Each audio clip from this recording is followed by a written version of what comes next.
కీర్తనల గ్రంథము 9వ అధ్యాయము 8వ వచనము. And he judges the world with righteousness, he judges the people with uprightness.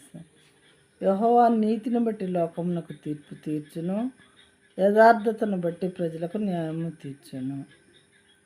చాలామంది జడ్జెస్ ఉంటారు, లాయర్స్ ఉంటారు, అన్యాయాన్ని గురించి వాదించేవారు ఉంటారు. కానీ ఉన్నది ఉన్నట్లుగా నీతిని బట్టి తీర్పు తీర్చేవాళ్ళు, యథార్థతను బట్టి తీర్పు తీర్చేవాళ్ళు లోకంలో తక్కువైపోయారు. ప్రియమైన వాళ్ళారా, ఎక్కువ మంది అన్యాయాన్ని ప్రాక్టీస్ చేస్తూ ఉన్నారు. కానీ న్యాయాన్ని, యథార్థతను మరి దాన్ని బ్రతికించే వాళ్ళు చాలా తక్కువగా ఉన్నారు ఖచ్చితంగా కొంతమంది, కానీ తక్కువైపోయారు అలాంటి వారు. అయితే దేవుడు నీతిని బట్టి లోకానికి తీర్పు తీర్చేవాడంట. యెహోవా దేవుడు యథార్థతను బట్టి ప్రజలకు న్యాయం తీర్చేటటువంటి దేవుడు ఈ దేవుడు.